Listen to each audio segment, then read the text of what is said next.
أعوذ بالله من الشيطان الرجيم وآمنوا بما أنزلت مصدقا لما معكم ولا تكونوا أول كافر به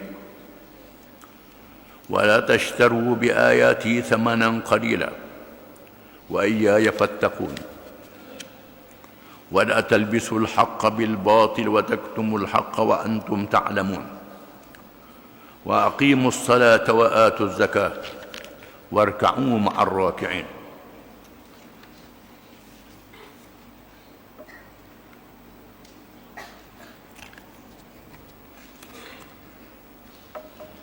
Maksudnya, dan berimanlah kamu dengan apa yang aku turunkan, yakni Al-Quran, yang mengesahkan benarnya kitab yang ada pada kamu.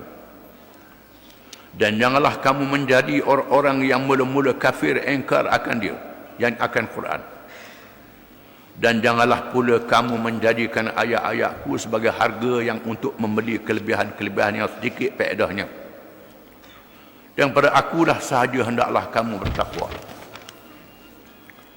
Dan janganlah kamu campur adukkan yang benar dengan yang salah. Dan kamu sembunyikan yang benar itu pula, padahal kamu semua mengetahuinya. Dan dirikanlah kamu akan sembahyang, dan keluarkanlah zakat. Dan rokoklah kamu semua berjamaah bersama-sama orang-orang yang rokok.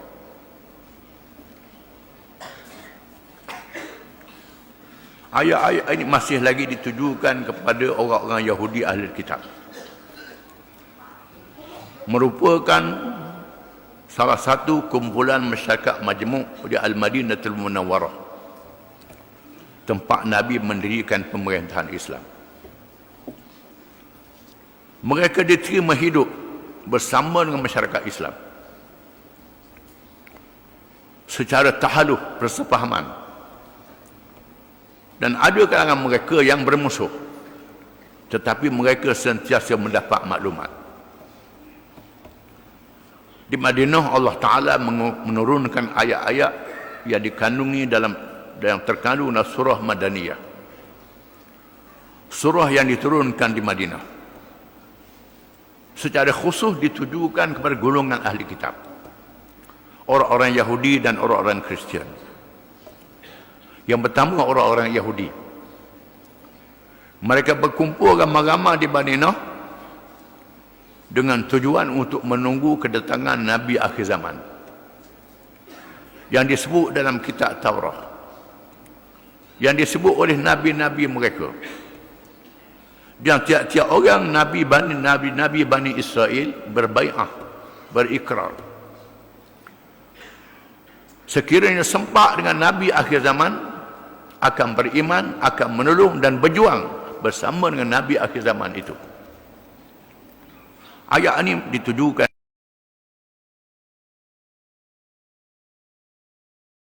lima ma'akum, dan berimanlah kamu dengan apa yang aku telah turunkan, yakni Al-Quranul Karim. Membenarkan apa yang ada bersama dengan kamu, membenarkan kitab Taurat. Di antaranya kitab Taurat yang menyatakan kelahiran Nabi akhir zaman, termasuk ditegahkan oleh Nabi Isa alaihi salam. Wa idh qala Musa liqaumihi ya qaumi lima tu'dunani wa qad ta'lamuna anni rasulullah ilaikum falamma zaghu azagha Allahu qulubahum wallahu la yahdi al-qauma al-fasiqin. Wa idh qala Isa ibn Maryam ya bani Israil inni rasulullah ilaikum musaddiqan lima bayna yadayya min at-Tawrah wa mubashiran bi rasulin ya'ti min ba'di ismuhu Ahmad. Allah Ta'ala turunkan ayat ini dalam surah As-Saff di Madinah juga, menghuraikan ayat yang kita baca ini. Dan ingatlah Nabi Musa alaihi salam berkata, wahai Bani Israel, mengapa kamu menyakitiku? Padahal kamu tahu aku adalah Rasulullah yang diutuskan kepada kamu. Bila mereka menyeleweng, Allah Ta'ala selewengkan hati-hati mereka. Dan Allah tidak memberi petunjuk pada orang-orang yang fasik. Dan apabila Isa bin Maryam, Isa ialah Nabi Bani Israel, daripada keturunan Nabi Ya'qub alaihi salam, berkata, wahai Bani Israel, sesungguhnya aku adalah Rasulullah yang diutuskan kepada kamu, membenarkan kitab Taurat di samping kitab Injil yang aku bawa, dan memberi berita gembira berkenaan kelahiran seorang Rasul yang bernama Muhammad sallallahu alaihi wasallam. Disebut di dalam kitab Taurat, dalam kitab Injil. Bahkan disebut dalam kitab-kitab agama Hindu, kitab agama Buddha, kitab agama Majusi. Disebut kitab-kitab agama lain. Itu agama yang sudah jauh ketinggalan. Disebut juga dalam kitab-kitab ini. Ada kalangan sami-sami yang masuk Islam mendedahkan. Disebut dalam kitab-kitab ini tentang kelahiran Nabi Muhammad sallallahu alaihi wasallam. Tetapi mereka menyembunyikan. Wala takunu awwal kafirin bih, dan janganlah kamu menjadi orang yang pertama kafir, wahai orang-orang Yahudi Bani Israel. Padahalnya yang pertama kafir ialah orang musyrik Mekah. Musyrik Mekah dulu yang kafir, tak ikut Nabi Muhammad SAW. Nabi yang dilahirkan di kalangan mereka. Dimasukkan yang awal, yang kafir ialah awal kalangan ahli kitab, kalangan Yahudi dan Kristian. Wahai orang-orang Yahudi, jangan kamu jadi orang yang mula-mula kafir, kalangan ahli kitab yang ada kitab. Wala tashtaru bi ayati thamanan qalila, jangan kamu membeli ayat-ayatku dengan harga yang murah. Dijadikan ayat-ayat Allah macam duit untuk membeli dunia. Itu maknanya. Padahalnya tujuan kita cari duit ni nak beli berah. Nak beli berah. Ni beli berah dengan duit. Asal boleh duit sudah. Berah tak ada, tak apa. Nak boleh makan kedarah duit. Ini manusia sudah terbalik fikiran dia. Padahal yang perlu dalam hidup dia ialah makanan. Yang perlu dalam hidup dia adalah kitab Allah. Kitab Allah dijadikan duit. Jual kitab Allah, ambil duit. Ambil pangkat dunia. Ini sudah bertukar. Kitab Allah yang sangat mahal, petunjuk Allah yang sangat mahal, dijualnya kerana mencari kelebihan dunia. Itu maknanya. Allah Ta'ala bandingkan agama dia ni sangat mahal. Inna Allah ashtara minal mu'minina anfusahum wa amwalahum bi anna lahumul jannah. Allah Ta'ala membeli daripada orang Islam, membeli orang Islam untuk membayar dengan diri dan harta mereka. Allah Ta'ala nak suruh dia ambil Islam, sanggup korbankan duit dan harta dan diri dia. Allah Ta'ala nak bayar dengan syurga. Begitu. Ini tak jual Islam ambil duit. Ini kena faham. Ya ayyuhallazina amanu haluku ala tijaratin tunjikum min adzabin alim tu'minu billahi wa rasulih wa tujahiduna fi sabilillahi wa anfusikum. Wahai orang beriman, adakah suka aku nak tunjukkan kepada kamu satu perniagaan? Satu perniagaan. Perniagaannya ialah kamu berjihad pada jalan Allah. Tegakkan agama Allah dengan kamu bayar dengan harta dan diri kamu. Bayar harta dan diri kamu untuk menegakkan agama Allah. Bukan jual agama Allah untuk dapat harta dan kepentingan diri kamu. Ini maksudnya. Kena faham. Ini maksud ayat ini. Jangan kamu jual ayat-ayatku dengan harga yang sedikit. Mau jual harga ayat-ayatku, mau ambil dunia.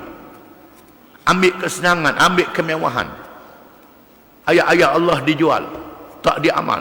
Padahal kita kena beli dengan duit kita, dengan jiwa raga kita untuk tegakkan ayat-ayat Allah itu. Tegakkan ayat Allah. Sanggup habis harta, sanggup habis duit. Ni tak habis agama kerana nak pitih. Ini salah. Ini ialah sikap golongan ahli kitab. Al-ibrah bi umumil lafzi la bi khususis sabab. Pengajaran diambil daripada lapak yang umum, bukan sebab yang khusus. Walaupun ceritanya cerita orang Yahudi, tetapi pengajarannya pada seluruh umat Islam. Begitulah juga kita orang Islam. Kita jual agama kerana nak fitih, jual agama kerana nak benda. Sepatutnya kita tegakkan agama, korbankan harta kita dan jiwa raga kita. Wa iyaya fattaqun, dan akan aku hendaklah kamu bertakwa. Tuhan kata, wahai orang-orang Yahudi Bani Israel, wahai anak cucu Nabi Yakub, bertakwalah kamu kepada aku, mengikut perintahku dan meninggalkan laranganku bersama dengan Islam ini. Ini dok kerana kepentingan harta, kepentingan kedudukan. Ini kerja orang Yahudi. Wala talbisul haqqa bil batil wa taktumul haqqa wa antum ta'lamun. Jangan kamu pakaikan kebenaran dengan kebatilan. Kamu sembunyikan kebenaran dalam keadaan kamu mengetahui. Makna pakai ni, kita ambil pakaian tutup tubuh kita. Itu makna pakai. Kita pakaikan kebenaran dengan kebatilan. Ambil kebatilan, balut kebenaran, tutup kebenaran. Di antaranya orang Yahudi yang mengubah kitab-kitab agama dia, kitab Taurat, dengan membuang kisah kelahiran Nabi Muhammad sallallahu alaihi wasallam. Dia buang dalam kitab dia. Namun masih ada kitab Taurat yang sebenar. Kitab Taurat yang sebenar itu ada. Tak boleh dilindungi. Allah Ta'ala dedahkan mereka masih simpan dalam kitab Taurat itu hukum kisah dan hukum hudud. Hukum kisah, hukum hudud, hukum sembelihan masih ada dalam kitab Taurat. Hukum sembelihan. Nak makan, kena sembelih. Kena putus harap. Gelepah ataupun keluar darah. Syaratnya. Ini sembelihan orang Yahudi. Wa ta'amuhum halul lakum. Dan makanan sembelihan ahli kitab, kamu boleh makan, Tuhan kata. Mengikut hukum syarak, kita boleh makan sembelihan Yahudi dan sembelihan Kristian. Boleh makan. Halal. Sembelihan orang murtad tak boleh. Ni, kena faham. Kita berasa pelik. Pelik mana ni Tuhan kata begitu? Mazhab apa? Semua mazhab kena kata begitu. Kena ni ada dalam Quran. Bila ada dalam Quran, semua mazhab kena ikut. Syafi'i, Hanafi, Hambali, Maliki, tak boleh lawan Quran. Adapun khilaf-khilaf ni benda yang tidak nyata nafsu. Tu baru boleh khilaf. Oleh kerana tempat kita ni tak ada Yahudi, tak ada Kristian, kita tak sedar. Tapi di negara orang putih, di Amerika ada Yahudi, ada Kristian yang sembelih. Orang Islam di sana boleh beli daging di kedai Yahudi. Tak jadi salah. Tak jadi salah. Halal makan sembelihan dia. Tak jadi salah. Halal. Dan orang Islam boleh kahwin dengan perempuan-perempuan ahli kitab. Ini dengan nah Quran. Quran mengatakan mereka makruh, walaupun makruh tapi boleh kahwin dengan perempuan ahli kitab. Kita dengan agama kita, dia dengan agama dia. Kerana mereka masih menyimpan beberapa hukum, kecuali mereka buang tentang cerita Nabi Muhammad SAW. Mereka buang. Tuhan nak dedahkan bahawa kitab Taurat ni kitab Allah. Kita orang Islam wajib beriman. Sepatutnya mereka masuk Islam. Namun Abdullah bin Salam dan rakan-rakannya mendedahkan. Abdullah bin Salam ialah seorang ulama Yahudi di Madinah yang ditugaskan oleh Yahudi untuk berdebat dengan Nabi Muhammad sallallahu alaihi wasallam. Dan Abdullah bin Salam pergi, dia tengok Nabi, tengok rupa wajah Nabi, ada tanda kerasulan yang disebut dalam Taurat. Bukan saja sebut nama, tanda pada batang tubuh dia ada. Dia tengok tanda pada batang tubuh Nabi. Dia menyoal Nabi dengan soalan-soalan yang tak boleh dijawab malaikat oleh orang jadi Nabi. Nabi jawab semua soalan-soalan itu. Lalu Allah bin Salam masuk Islam. Masuk Islam terus. Orang Yahudi cari, tak boleh balik pasal apa. Dia sembunyi. Nanti orang Yahudi mari. Tanya, cari mana belah Taala, dia tak mari. Ada mari? Siapa dia? Dia ulama kami. Ustaz Lampu Tubik. Ya, aku ulama kamu. Kata Nabi Salam. Inilah Rasul yang dijanji dalam kitab Taurat. Aku kenal Rasul ni lebih kenal pada anak aku lagi. Tanda-tanda yang ada pada tubuh dia, aku tahu dengan jelas dan nyata dia adalah Rasul. Yang sebenar, orang Yahudi menafikan. Jahat.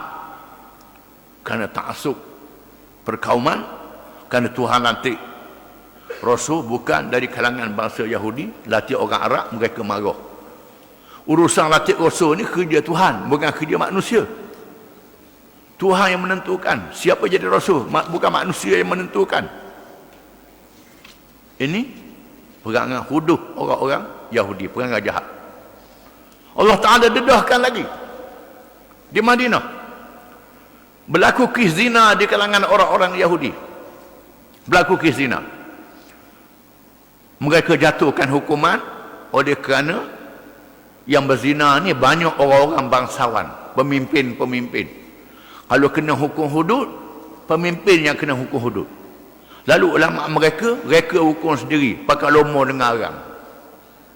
Lomo dengan arang, muka arak tengah orang ramai. Ada kalangan mereka, kita cuba tengok Muhammad hukum lagu mana, macam mana dia hukum. Lalu mereka bawa bertemu dengan Nabi. Nabi kata, aku nak hukum apa yang ada dalam kitabmu. Hukum yang ada dalam kitab Taurat. Dia bawa Taurat, dia baca kitab Taurat, baca-baca dah habis. Ada kalangan mereka yang sudah masuk Islam, yang tahu, baca pun habis lah, baca pun habis. Bila baca pun habis, dia dapati hukum hudud dalam kitab Taurat sama dengan apa yang ada dalam Quran. Sama apa yang ada dalam Quran. Allah Ta'ala dedahkan penyelewengan mereka. Ini mereka pakaikan kebenaran dengan kebatilan. Mereka tutup kebenaran dengan kebatilan. Ini kerja orang Yahudi. Termasuklah orang Islam kalau buat kerja lagu ni, tipu orang ramai. Tipu orang ramai, sembunyikan hukum Islam, tak beri pada orang ramai. Cukuplah Islam begini dah, Islam begini dah. Sebahagiannya tinggal, macam Yahudi lah juga. Akibatnya sama saja. Allah Ta'ala turunkan ayat ini untuk jadi pengajaran pada orang Islam dan amalan pada orang Yahudi.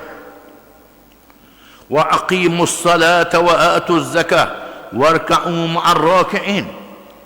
Wahai orang-orang Yahudi Bani Israel, dirilah kamu akan semayang, tunaikan zakat dan rokok bersama orang-orang yang rokok. Sebabnya syariat Nabi Muhammad dengan syariat Nabi-Nabi zaman dahulu, semayang ada rokok, ada sujud, serupa saja. Oleh kerana itulah di malam Isra' dan Mi'raj disebut dalam hadis, Nabi berhimpun dengan ruh Nabi-Nabi dan Rasul-Rasul alaihimus salatu wassalam. Lalu Jibril suruh Nabi jadi imam. Nabi jadi imam. Maka semua Nabi-Nabi ikut. Menandakan semayang sama. Adapun semayang orang Yahudi yang kita tengok dalam gambar TV kadang-kadang tu, dia ambil kitab Taurat, dia angguk gitu, angguk. Ambil wasbeh, lilik wasbeh, angguk. Dalam gambar dia Yahudi, dia semayang. Ataupun dia sujud saja, tidak ada rakaat. Ini sudah ubah. Orang Kristian pula ambil muzik, main biola semayang, main piano semayang. Mana ada Nabi ajar gitu, Nabi Isa dah ajar gitu. Ini sudah berubah. Maka Allah menurunkan ayat, wa aqimus salah, dirikanlah sembahyang macam Muhammad sallallahu alaihi wasallam. Sembahyang yang ada rakaat, sembahyang yang ada sujud. Wa atuz zakah, tunaikan zakat. Tu'khadhu min aghniyaihim wa turaddu ila fuqaraihim. Diambil daripada orang yang kaya, diagih pada mereka yang memerlukan pertolongan. Ini konsep ekonomi Islam. Dasar ekonomi Islam. Warka'u ma'ar raki'in, dan rokoklah kamu bersama orang-orang yang rokok, iaitulah Muhammad SAW dan umat dia. Rokok. Namun mereka tak erti nak semayang begini, kerana mereka mengubah semayang. Allah Ta'ala menurun ayat ini untuk mendedahkan mereka itu sudah menyeleweng daripada agama Allah Subhanahu Wa Ta'ala. Dalam perkara ibadat yang berkait dengan sembah Tuhan, dalam perkara ekonomi mereka sudah menyeleweng. Dalam perkara ibadat iaitulah salah. Ada rokok, ada sujud. Namun masih ada lagi orang Kristian Ortodok yang ada rokok, ada sujud. Kristian Ortodok di Ethiopia ada orang Kristian yang ada rokok, ada sujud semayang dia. Ada kalangan Ortodok. Dan mereka ni mudah masuk Islam. Ada kalangan mereka yang tak makan lagi babi. Hari ni agama Kristian boleh makan lagi babi. Sebab orang nak babi belaka, hendak apa? Halal. Mengharamkan yang halal. Menghalalkan yang haram. Ini kerja. Ada pun orang Yahudi sampai hari ni mengharamkan babi. Orang Yahudi tegah mengharam. Kristian tak. Kristian longgar. Babi makan juga. Padahal semua agama ni mengharamkan babi. Babi. Semayang ada rokok dan ada sujud. Maka Tuhan suruh mereka dirikan semayang macam orang Islam. Kena masuk Islam lah. Wa atawul zakah, dan tunaikan zakat. Konsep ekonomi Islam. Tu'khadhu min aghniyaihim wa turaddu ila fuqaraihim. Diambil daripada mereka yang berada. Termasuk dalam percukaian. Zakat diwajibkan pada orang Islam. Bila Islam sudah berkembang ke seluruh pelosok, Nabi mengenakan jizyah pada orang bukan Islam. Jizyah ni ialah bayaran cukai yang dikenakan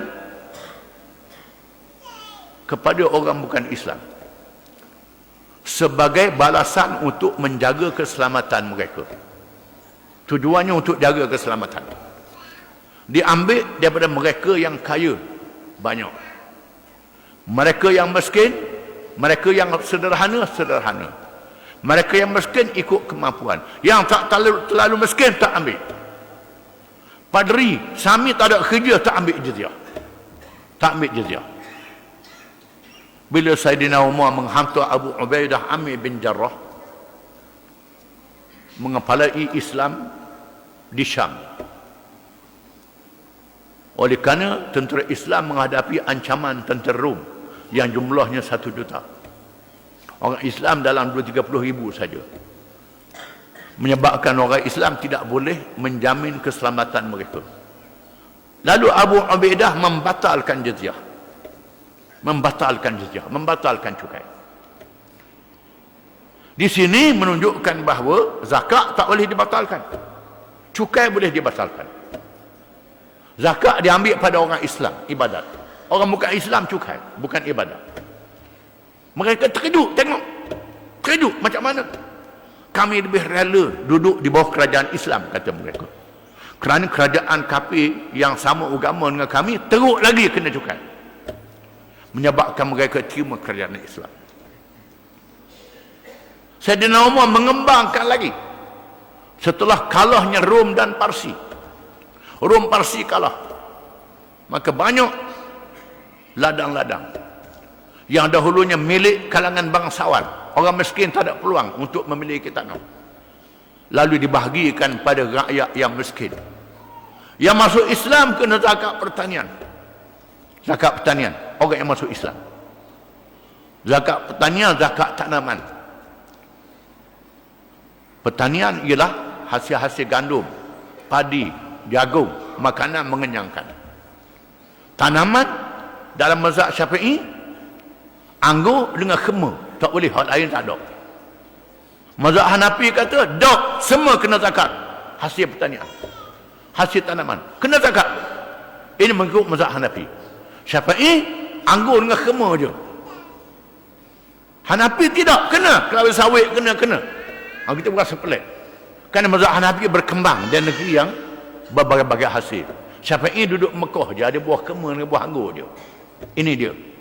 Kita berasa pelik. Sebab kita tak ngaji, berasa pelik lah. Tak ngaji sejarah, ngaji kitab fiqh saja.